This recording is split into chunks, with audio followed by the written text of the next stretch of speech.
Nos acompaña Ricardo González. Muy buenas tardes. Hola, buenas tardes. Ricardo, muchos frentes hoy para comentar contigo. Voy a ir uno por uno. Quería preguntarte primero por pues ese impacto en el mercado de lo que nos ha dicho el Banco Central Europeo. Unas nuevas medidas de apoyo a la economía, una nueva batería de estímulos y varias reacciones, ¿no? Tenemos un euro que ha estado subiendo, tenemos unos bonos que están tocando mínimos durante toda la semana, tenemos unos bancos que están cayendo, preguntándose qué pasa con su dividendo. Bueno, una serie de elementos a tener en cuenta. ¿Cuál es tu opinión de lo que ha anunciado hoy el Banco Central Europeo, de las previsiones que ha hecho y la reacción que está teniendo el mercado? Sí, al final el Banco Central Europeo no hace más que dar continuidad a la política que tienen los bancos centrales durante los últimos años de medidas de estímulo, cada vez rentabilidades de la renta fija en niveles más bajos, y es una tónica habitual no solo en Europa, sino también en Estados Unidos y, por ejemplo, en Japón. Hay que entender en este contexto que una rentabilidad de la renta fija en niveles mínimos, como están haciendo actualmente los bancos centrales, el sector más perjudicado es el sector financiero. De ahí que mercados como el español, que dependen ampliamente de este sector, pues se vea muy damnificado. Y si tiramos la vista atrás, vemos cómo en Europa, en el último año, cae un 6%. En cambio, otros mercados, como los americanos, suben un 13%. Por lo tanto, habría que preguntarse si realmente las medidas de estímulo del Banco Central Europeo funcionan o no funcionan. Al menos, por lo que dicen los mercados, están funcionando mejor las medidas de estímulo tanto en Japón como en Estados Unidos que no en Europa. ¿Qué me dices del sector bancario? Estábamos esperando, pues si decía el Banco Central Europeo alguna pista, ¿no? O si hacía algún guiño al sector bancario respecto al levantar el veto a los dividendos. Finalmente no ha sido así. Tampoco se toca la facilidad de depósito, que es otro de de las medidas que perjudican un poquito a la banca. Por otro lado, hemos tenido una nueva ampliación, ¿no?, de las condiciones favorables de las subastas de liquidez. Hemos visto caídas de más del 4% en el caso de los bancos españoles. Ahora se mantienen en torno al 2 y al 3% de los recortes. No sé si el sector bancario esperaba más.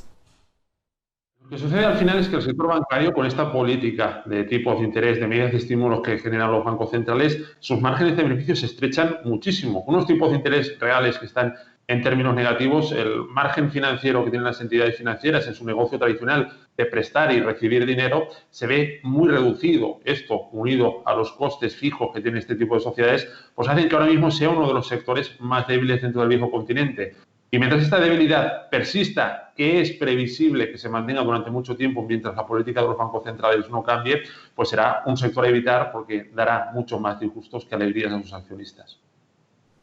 ¿Qué me dices del mercado estadounidense? Hemos visto nuevos máximos, hemos visto también, pues hoy protagonismo con ese dato de reclamaciones semanales de subsidios por desempleo, con ese dato también del IPC, que en este caso, pues han sido peores de lo que se estaba esperando. Hemos visto a Wall Street incorporarse a escena también por el lado de los recortes. Ahora, pues ya tenemos subidas en el Standard & Poor's, tenemos subidas en el Nasdaq 100 y enseguida te pregunto por Airbnb. Pero ¿cómo ves hoy a Wall Street? A ver, el mercado americano, a pesar del retroceso de ayer, sigue con una tónica claramente a medio plazo alcista. Hay que tener en cuenta que diciembre se suele dividir en 3 tramos muy diferenciados. Los primeros 10 días suelen ser alcistas para el mercado americano. La parte intermedia, la que va del día 10 al día 15, 16 aproximadamente, suelen imponerse los retrocesos, las tomas de beneficios en el mercado americano antes del rally de Navidad, que suele tener comienzo a partir del día 15. Por lo tanto, es previsible que durante las próximas jornadas, en el corto plazo, pueda haber algo de volatilidad, como ya tuvimos ayer, pero dada la tendencia alcista que tienen los mercados de fondo, unido a esa estacionalidad favorable, las lecturas de amplitud que siguen siendo muy buenas en Estados Unidos, lo más probable es que veamos alzas de cara a fin de año, más allá de la volatilidad que podamos experimentar a corto plazo. ¿Y qué me dices de ese debut protagonista Airbnb hoy en la sesión norteamericana? Esperábamos esa salida a bolsa hace unos meses, finalmente por la pandemia se retrasó, la horquilla de precios también ha tenido que ajustarse, finalmente salía en 68 dólares y hemos visto, pues como en menos de una hora llegaba ya a los 150 dólares. ¿Qué te parece esta salida a bolsa de la compañía? La verdad es que hay una fiebre compradora bastante fuerte últimamente en Wall Street en lo que son valores de nueva cotización, ¿no? Hay un índice que no se sigue mucho, que se llama el índice de nuevas cotizadas, el IPO Index, que en el mes de noviembre subió, ojo, un 27%. Este índice está compuesto por las compañías que empezaron a cotizar hace menos de un año. Si tenemos en cuenta que ese índice en noviembre subió un 27% y el S&P 500 subió menos de un 11%, vemos como las compañías recién cotizadas en Estados Unidos están recibiendo una presión compradora por encima del promedio del mercado. En ese contexto, si lo unimos a Airbnb, que pertenece a un sector que está funcionando bien durante las últimas semanas, como es el sector de viajes y ocio, tiene dos aspectos a su favor. El primero de ellos, que los inversores están asumiendo riesgos con esas nuevas cotizadas a un ritmo superior que la media y además es un sector que ahora mismo está recibiendo dinero. Todo ello junto hacen esas alzas, ese optimismo que veamos en Airbnb. No obstante, en mi opinión, en los valores recién cotizados hay que tener mucha cautela, porque muchas veces empiezan muy fuertes y después se desinflan. Es importante esperar al menos un año o 2 años y ver qué tendencia cogen esos valores antes de invertir en ellos. Bueno, ayer se produjo otro estreno bursátil también con buen comportamiento, DoorDash, que bueno, pues fue también importante, no está en volumen, no se esperaba que fuera similar al de Airbnb, que es la más grande del año, pero también en definitiva fue un buen comportamiento y que reflejan, bueno, lo que estabas diciendo, ¿no?, de ese IPO Index que se está comportando mejor que el resto del mercado. Así es que hay optimismo y no solo se ve en el IPO Index, sino también en los valores pequeños. Hay otro índice que es el Russell 2000 que se compone por 2.000 compañías pequeñas y medianas y esas compañías pequeñas y medianas están subiendo más que el S&P 500. ¿Esto qué nos indica? Que los inversores tienen apetito por el riesgo porque las empresas pequeñas, las unidades pequeñas, tienen más volatilidad. Es decir, en un entorno favorable suben más, pero en un entorno desfavorable también caen más.